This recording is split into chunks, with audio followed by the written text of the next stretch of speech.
All right, so uh, anybody who follows space news even a little bit has seen the headlines this week. Oh, yeah. Astronauts Sunita Williams and Butch Wilmore, well, they're stuck up on the ISS longer than planned. Right. All because Boeing Starliner is having, well, let's just say technical difficulties. The gremlins in the system. Yeah, exactly. And on the surface, it's just another delay, right?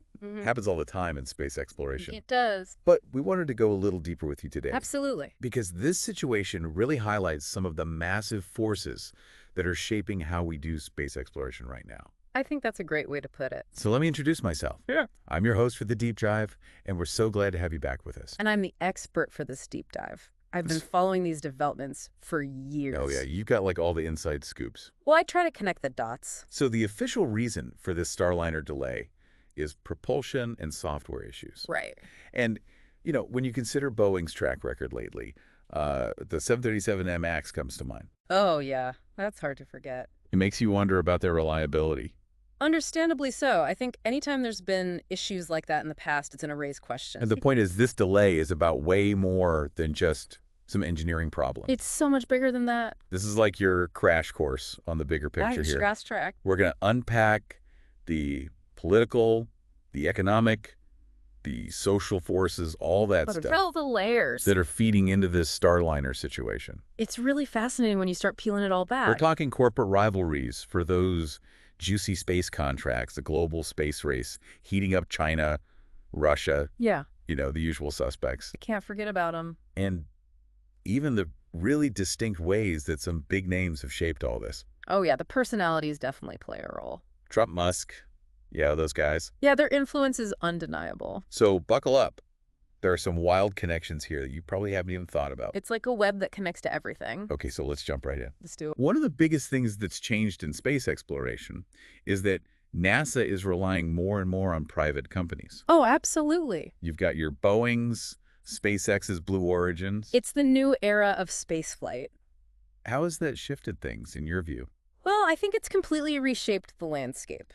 Okay. NASA isn't calling all the shots anymore. Right. This whole privatization thing was supposed to, boost innovation. Make things cheaper. Exactly. Get those costs down because space travel is expensive. Oh, yeah, for sure. But what we're seeing now is that some companies are handling this way better than others. Like a tale of two companies. It really is. And the interesting thing is Boeing used to be NASA's golden child. Right, the big reliable one. Decades of partnership. They were the aerospace giant. But then Starliner happened. It's been a rough ride. Years of delays now, these technical issues on a mission that should have been routine. Proved mission too high stakes. Very high stakes. And it's hard not to compare that to SpaceX.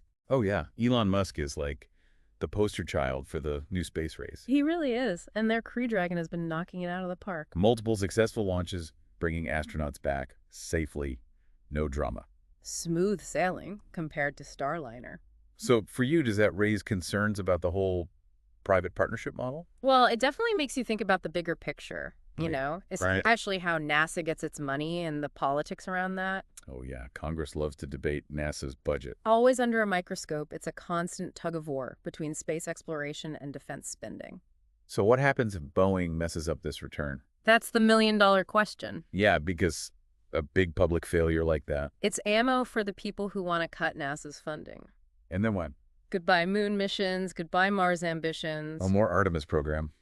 Potentially, it all gets thrown into jeopardy. So you're saying these private companies, they have to be reliable? It's not just about rockets and capsules. It's about maintaining public and political support. Because if they can't deliver consistently, if there's this perception that it's all too risky, then those big, expensive space dreams, they might evaporate. So we've got this internal competition between companies, but then there's the global picture. Oh, yeah, we can't forget about that. It's not just a U.S. space program show anymore. Not at all. Space is becoming increasingly international. Who are the big players we should be watching? Well, China is definitely making moves. They've been busy. Very busy. Their Tiangong space station, it's operational now. Really? That's a big deal. Huge deal. It means they can have people living in space long term. Without needing help from us. Completely independent of NASA or any other country. So how does that make the U.S. feel, do you think? Well, there's definitely a sense of competition. National pride, all that? Absolutely. Nobody wants to fall behind technologically. So a smooth return for Starliner whenever that happens. It becomes even more important. Show the world the U.S. is still top dog. projecting strength and capability. I remember back when the space shuttle program ended, the U.S. had to rely on Russia for a while, Soyuz rockets. Those were the workhorse. taking our astronauts up to the ISS. It was a necessary partnership, but not ideal from a geopolitical standpoint. And now with everything going on with The Ukraine, tensions are so high. the U.S. wants to be completely self-reliant in space. Absolutely. Any hiccups in that plan? Any dependence on other That countries could be seen as a weakness. on the world stage. Exactly. So every single mission now, It carries this extra weight. it's not just about science and exploration. It's about national pride. It's about geopolitical power. It's a whole different ballgame. It really is. Okay, so we've talked about the companies, the international scene, Hmm. but we can't forget about the individuals who've really shaken things up. Oh, yeah, the big names. Trump and Musk. Two very different figures, but both hugely influential. Let's start with Trump. During his presidency, space became a much bigger priority, right? Definitely, there was a noticeable shift. Like it was back in the spotlight. Front and center. And I think the creation of the U.S. Space Force was a major sign of that. That was a big statement. It was a recognition that space is a military domain now. Like a new frontier of warfare. Exactly. Satellites, weapons, all that. And he pushed for a more ambitious civilian space program too, right? Oh, yeah, absolutely. The Artemis program, that was his baby. Back to the moon, eventually Mars. It was all about setting those big goals and timelines. And I remember him being really into those public-private partnerships. Yes, leveraging the private sector to drive innovation and keep costs down, that was a core part of his strategy. And that whole America First in Space thing, Right, he wanted the U.S. to be dominant in every aspect of space. exploration, defense, the whole 9 yards. Stay ahead of China, Russia, everybody else. So you're saying Trump set the stage in a way. He definitely laid the groundwork, shifted the direction. And then you have Elon Musk, who's like a completely different kind of force. Oh yeah, he's not a politician, he's a disruptor. A tech visionary. Exactly, he takes the sci-fi ideas and makes them real. Like reusable rockets. The Falcon 9, the Falcon Heavy, game changers. What's so revolutionary about those? The biggest thing is cost. Before those rockets were one and done. Super expensive. Now you can reuse the most expensive parts. So it's like a 90% cost reduction? Yeah, something like that. It's insane. So now more people can get into space. It's not just for governments and giant corporations anymore, And then there's Crew Dragon. which has been incredibly successful, especially compared to Boeing's struggles. Night and day. Really highlights SpaceX's current dominance in human spaceflight. And then looking even further ahead, there's Starship. Now, that's a whole other level of ambition. It's like interplanetary travel stuff, right? Exactly. Mars colonization, deep space missions. The biggest rocket ever conceived. It could completely revolutionize how we think about space travel. And we can't forget about Starlink. Oh yeah, that's having a huge impact right now. Way beyond just space travel. It's providing internet access all over the globe. Helping Ukraine staying connected in remote areas. Even challenging censorship in some countries. It's a powerful example of how space technology can have real-world consequences. So with all these things happening, these elections coming up in 2024 feel like a turning point. They could be for sure. If Trump gets back in the White House.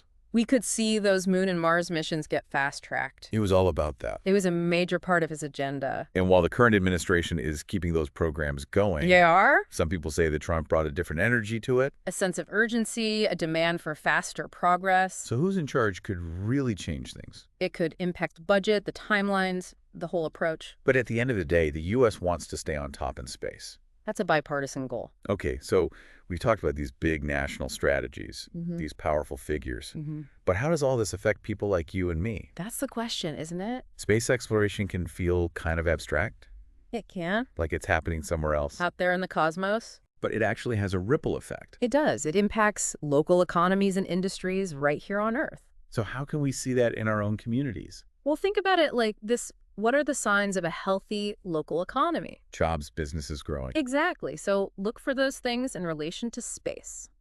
Okay, so like, are there more jobs in space-related industries? Are there companies popping up that support those industries? Okay. And what about investment? Has government funding for space led to growth in nearby tech companies or research institutions? So we're talking tangible economic benefits. Absolutely, things you can see and feel in your own backyard. What else should we be looking for? Well, think about how space technology is being used on the ground. Like Starlink. Exactly. Is that improving internet access for local businesses? Are they seeing better prices? And what about education? Oh, yeah, that's a big one. Are local schools and universities seeing more interest in STEM fields because of all the excitement around space? So it's about looking for those connections that maybe aren't so obvious. It's about connecting the dots between the cosmic and the local. And for people who want to dig into this themselves, You can actually do some pretty cool analysis with simple tools. oh, yeah. Imagine you create a spreadsheet in Excel Okay, I can picture that. and you track those key economic indicators we talked about. Like local employment figures, internet access, the number of space-related businesses, Exactly. And you see how those things change over time. before and after big space investments or missions. Exactly. And you can even get fancy with it. Okay, how so? Run a correlation analysis. See if there's a statistical link between, say, NASA funding in your area and business growth. Wow, so we can actually see if space exploration is boosting our local economy. It's a way to make it real, make it tangible. So to bring this all home for you today, Yeah, let's recap. this Starliner delay, it's more than just a technical glitch. It's a symptom of much bigger forces at play. We've got these competing companies, each with their own strengths and weaknesses. Boeing struggling, SpaceX surging ahead. We've got the global space race heating up, with China asserting itself as a major player. And that adds a whole new dimension of pressure and competition. We've got the legacies of leaders like Trump shaping the direction of space exploration. And the disruptive innovations of people like Elon Musk shaking things up. And all of this is happening against the backdrop of political maneuvering and budget battles. It's a complex ecosystem. And in the middle of it all, you've got these two astronauts stuck in space. Waiting to come home. Their delayed return becomes this symbol of all these bigger forces. It's a reminder that space exploration is never just about the technology. It's about politics, economics, global rivalries. And the dreams and ambitions of humanity. So as we wrap up here, I'm left with this question. What's on your mind?